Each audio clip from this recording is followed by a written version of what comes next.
दोस्तों, आप सभी का स्वागत है आपके अपने यूट्यूब चैनल तैयारी सक्सेस की में। तो दोस्तों, दिल्ली पुलिस कांस्टेबल का पहला शिफ्ट का एग्ज़ाम हो चुका है। तो आज हम लोग इस वीडियो में देखेंगे कि कौन कौन सा प्रश्न पूछा जा रहा है और किस तरह का प्रश्न पूछने का पैटर्न है। तो दोस्तों, जितना भी प्रश्न इस वीडियो में बताया जा रहा है वो आप ही लोगों के द्वारा जो हमको भेजा गया था वही प्रश्न है। तो कोई भी दोस्त अगर कोई प्रश्न गलत होता है तो गाली गलौज नहीं कीजिएगा, क्योंकि यही प्रश्न एग्ज़ाम में आया है कि नहीं आया है ये तो आप ही लोग ज़्यादा बेटर बता सकते हैं। और आपको अगर क्वेश्चन भेजना है तो मैं एक ईमेल आईडी दे रहा हूँ, उसमें आप लोग भेजिएगा। तो दोस्तों, ये जितना भी प्रश्न है वो आप ही लोगों के द्वारा बताया गया है, ठीक है। तो दोस्तों, हम लोग पहला क्वेश्चन के साथ ही स्टार्ट करते हैं। तो दोस्तों, पहला क्वेश्चन पूछा जा रहा है, सुल्तान जोहर कप टूर्नामेंट का आयोजन कहाँ होता था। तो दोस्तों, कहाँ होता है सुल्तान जोहर कप टूर्नामेंट हर साल आयोजन होता है, वो है मलेशिया में। और दोस्तों, ये सुल्तान जोहर टूर्नामेंट होता है वो हॉकी से संबंधित है, याद रखिएगा, ये भी सवाल पूछा जा सकता है। सुल्तान जोहर कप टूर्नामेंट हॉकी से संबंधित है और वो हर साल मलेशिया में आयोजन होता है। नेक्स्ट सवाल है, आयोडीन की कमी से कौन सा रोग होता है। तो आयोडीन की कमी से होता है घेंगा रोग, जिसे गोइटर भी कहते हैं, याद रखिएगा, वेरी वेरी इंपॉर्टेंट है। नेक्स्ट सवाल है, पेरू की राजधानी कहाँ है। तो दोस्तों, पेरू की राजधानी है लीमा और माचू पिच्चू भी वहाँ पर स्थित है, याद रखिएगा, वेरी वेरी इंपॉर्टेंट। नेक्स्ट सवाल है, आरबीआई की स्थापना कब हुई है। तो दोस्तों, आरबीआई की स्थापना हुई है 1 अप्रैल 1935 में, वेरी वेरी इंपॉर्टेंट है। और अभी इसका वर्तमान में अध्यक्ष कौन है, शशिकांत, ठीक है, याद रखिएगा। और उसे मिला है एशियाई बैंकर ऑफ द अवार्ड, ठीक है, एशियाई बैंकर का अवार्ड मिला है शशिकांत को, ठीक है। तो चलते हैं हम लोग नेक्स्ट सवाल पर। नेक्स्ट सवाल में पूछा जा रहा है, उगता हुआ सूर्य का देश से किसे जाना जाता है। तो दोस्तों, उगता हुआ सूर्य के देश से जाना जाता है जापान को। तो दोस्तों, एक इंटरेस्टिंग फैक्ट मैं बता दे रहा हूँ। दोस्तों, सबसे पहले सूर्य न्यूजीलैंड में उदय होता है, लेकिन जब न्यूजीलैंड का खोज नहीं हुआ था तो उससे पहले जापान में सबसे पहले सूर्य उदय होता था, इसलिए जापान को सबसे पहले सूर्य उदय होता था। इसके कारण उगता हुआ देश जापान को कहा जाता है। लेकिन अगर सवाल में पूछे कि सबसे पहले सूर्य कहाँ उगता है तो न्यूजीलैंड लगाइएगा, वो राइट आंसर होगा। और अगर पूछे कि उगता हुआ देश कौन सा है, उसका राइट आंसर होगा जापान। तो दोस्तों, चलते हैं नेक्स्ट सवाल पर। नेक्स्ट सवाल में पूछा जा रहा था, जिम कॉर्बेट नेशनल पार्क कहाँ स्थित है। तो दोस्तों, जिम कॉर्बेट नेशनल पार्क कहाँ स्थित है, बहुत ही ज़्यादा इंपॉर्टेंट सवाल है। और दोस्तों, मैं आपको बहुत सारे जो इम्पोर्टेंट है नेशनल पार्क में बताता हूं और आप लोग नोट डाउन जरूर कीजिएगा, और इससे सवाल बनने का चांसेस बहुत ज़्यादा है। तो दोस्तों, उत्तराखंड में है जिम कॉर्बेट नेशनल पार्क। दोस्तों, उत्तराखंड से आपको 2 गो और याद रखना है। दोस्तों, राजा जी नेशनल पार्क है उत्तराखंड में, और नंदा देवी, दोस्तों याद रखिएगा और लिख लीजिएगा, नंदा देवी नेशनल पार्क है उत्तराखंड में।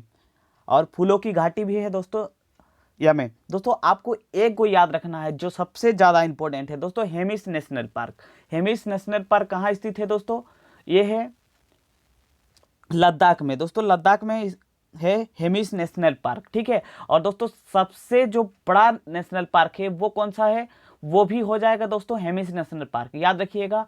और नेक्स्ट आपको जो याद रखना है दोस्तों वो है नागरहोल। दोस्तों, नागरहोल कहाँ का राष्ट्रीय उद्यान है दोस्तों, नागरहोल है कर्नाटक का, वेरी वेरी इंपॉर्टेंट। दोस्तों, आप ये सब जरूर याद रखिएगा। और दूसरा दोस्तों, आपको याद रखना है देब्रू सुखोया नेशनल पार्क। दोस्तों, देब्रू सुखोया नेशनल पार्क कहाँ है, असम में, ठीक है। और एक ठो याद रखना है केबुल लामझाओ नेशनल पार्क। दोस्तों, केबुल लामझाओ नेशनल पार्क कहाँ पर स्थित है, वो मणिपुर में स्थित है, ठीक है। तो दोस्तों, चलते हैं नेक्स्ट सवाल पर। दोस्तों, नेक्स्ट सवाल में पूछा जा रहा है, ग्राम पंचायत संगठन का वर्णन किस अनुच्छेद में है। तो दोस्तों, ग्राम पंचायत संगठन का वर्णन अनुच्छेद 40 में स्थित, ठीक है। तो याद रखिएगा, वेरी वेरी इंपॉर्टेंट है और ये सवाल रिपीट होने लायक है। तो आप लोग याद रखिएगा, ग्राम पंचायत संगठन का जो वर्णन है वो अनुच्छेद 40 में है। नेक्स्ट सवाल है, फीफा 2020 का आयोजन कहाँ होने वाली है। तो दोस्तों, फीफा जो 2022 का आयोजन है वो कहाँ होने वाली है, दोहा कतर में, याद रखिएगा। और ये एक गल्फ कंट्री है, ठीक है, वेरी वेरी इंपॉर्टेंट है। नेक्स्ट सवाल है, दिल्ली राजधानी कब बनी थी। तो दोस्तों, दिल्ली राजधानी कब बनी थी, इसमें से कैसे कैसे सवाल बन सकता है, आपको ध्यान से सुनिए। तो दोस्तों, इसका घोषणा हुआ था 1911 में, लेकिन आधिकारिक तौर पर बना 13 फरवरी 1931 में। तो दोस्तों इसमें पूछा क्या जा रहा है, कब बनी थी? तो इसका राइट आंसर होगा 1931, ना कि 1911। ठीक है, आप लोग याद रखिएगा, अगर पूछे कि घोषणा कब हुई थी तो 1911, और बना कब था? 1931 में। ठीक है, तो दोस्तों चलते हैं हम लोग नेक्स्ट सवाल पर। नेक्स्ट सवाल में पूछा जा रहा है कि भारत में पहला प्लाज्मा बैंक कहाँ खोला गया था? तो दोस्तों पहला प्लाज्मा बैंक खोला गया था दिल्ली में, याद रखिएगा। और दोस्तों प्रोजेक्ट प्लाटिनिया, तो दोस्तों प्रोजेक्ट प्लाटिनिया कहाँ, किस राज्य का एक ठो अभियान है, याद रखिएगा, वेरी वेरी इंपॉर्टेंट है दोस्तों। तो वो है मुंबई का। ठीक है, मुंबई महाराष्ट्र का है project platinum, very very important है। नेक्स्ट सवाल है, अनुच्छेद 315 का संबंध किससे है? तो दोस्तों अनुच्छेद 315 का संबंध है संघ एवं लोक सेवा आयोग, जिसे यूपीएससी कहते हैं। दोस्तों यूपीएससी का संबंध है 315 नंबर अनुच्छेद से। ठीक है, वेरी वेरी इंपॉर्टेंट है, याद रखिएगा। नेक्स्ट सवाल है दोस्तों, मौलिक कर्तव्यों किस देश से लिया गया है? तो दोस्तों मौलिक कर्तव्य को लिया गया है रूस से। दोस्तों यहाँ पर और दो एक गो सवाल बताता हूँ, आप लोग जरूर नोट डाउन कीजिएगा, और इसका बहुत ज़्यादा संभावना है कि ये प्रश्न डायरेक्ट रिपीट हो। ठीक है, तो दोस्तों आप सब लोगों से सवाल पूछा जा सकता है कि मौलिक अधिकार किस देश से लिया गया है?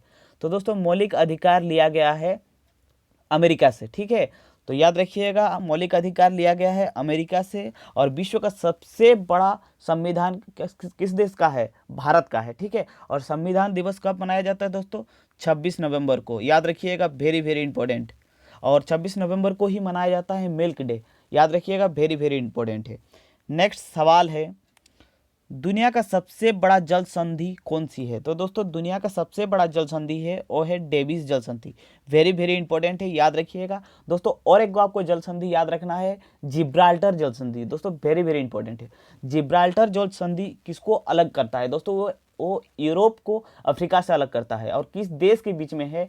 तो वो है मोरक्को और स्पेन के बीच में। दोस्तों मैं लिख देता हूँ, मोरक्को और स्पेन के बीच में है, याद रखिएगा। इसमें पुर्तगाल का कोई सीन नहीं है, स्पेन और मोरक्को के बीच में है। मतलब मोरक्को हो गया अफ्रीका का देश और स्पेन हो गया यूरोप का देश। ठीक है, और फिर आपको याद रखना है दोस्तों, नेक्स्ट जो सवाल है, नेक्स्ट सवाल में पूछा जा रहा है कि दिल्ली की प्रथम महिला मुख्यमंत्री कौन थी? तो दोस्तों दिल्ली की प्रथम महिला मुख्यमंत्री थी सुषमा स्वराज। ठीक है, याद रखिएगा, वेरी वेरी इंपॉर्टेंट है, और ये सवाल एग्जाम में रिपीट हो सकता है। नेक्स्ट सवाल है, स्लोवेनिया का प्रधानमंत्री कौन है? तो दोस्तों ये सवाल इसलिए पूछा गया था क्योंकि इसकी नियुक्ति 6 मार्च 2020 में हुई थी, इसलिए दोस्तों ये लेटेस्ट प्रधानमंत्री वाला सवाल है। तो आप लेटेस्ट प्रधानमंत्री जितने भी देश के हैं उसको आप लोग एक बार जरूर पढ़ लीजिए दोस्तों। हम लोग का भी एक वीडियो अपलोडेड है, अगर आप उसको देखना चाहते हैं तो प्लेलिस्ट में जाकर देख सकते हैं। और दोस्तों इसका राइट आंसर हो जाएगा, स्लोवेनिया का प्रधानमंत्री कौन से?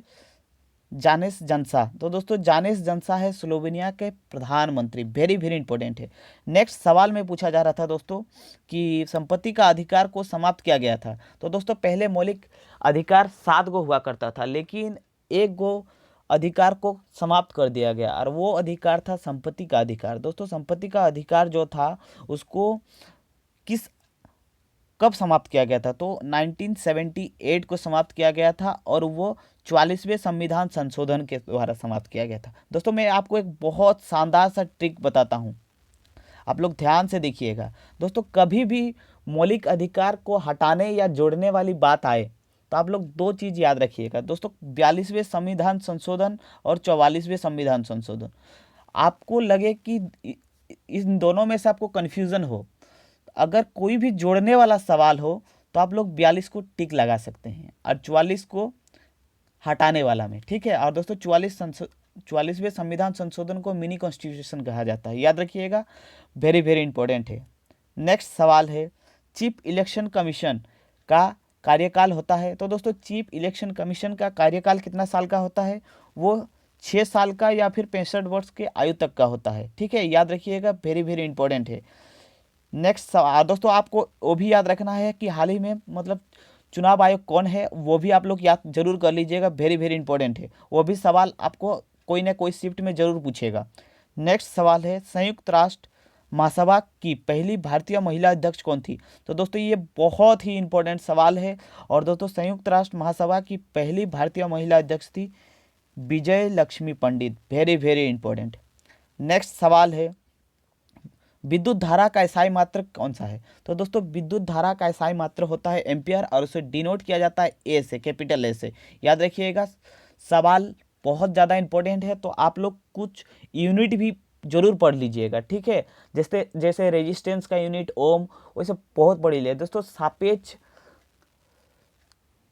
जो डेंसिटी है उसका कोई भी यूनिट नहीं होता, याद रखिएगा, वो यूनिटलेस है। दोस्तों एक ठो रीजनिंग का भी क्वेश्चन हम मेरे पास आया था, तो उसको भी देख लेते हैं। तो दोस्तों ये रीजनिंग का क्वेश्चन था MRMIFD और यहाँ पर डॉटेड दिया था, तो इसमें क्या होगा? तो दोस्तों ये 12 को आप लोग कोड कर लीजिए। ये होता है 18, ये होता है दोस्तों 15, ये होता है 9, ये होता है 6 और ये होता है 4। तो दोस्तों आप लोग देखिए कि इसमें कुछ घट रहा है। तो दोस्तों 18 से जब 5 घटा तो 13 आया, मतलब 5 घटा, 13 से फिर 4 घटा तो 9 आया, फिर यहाँ से देखिए 3 घटा, यहाँ से 2 घटा, तो फिर 4 से 1 घटेगा, 4 से 1 घटेगा मतलब 3 होगा। तो 3 किसका होता है? सी का। तो दोस्तों इसका राइट आंसर होगा सी। मतलब 18 से 5 घटा तो 13 आना, और 13 है एम का कोड, ठीक है। और 13 से फिर 4 घटा तो हुआ 9, 9 हुआ आई का कोड, और 9 से फिर 3 घटा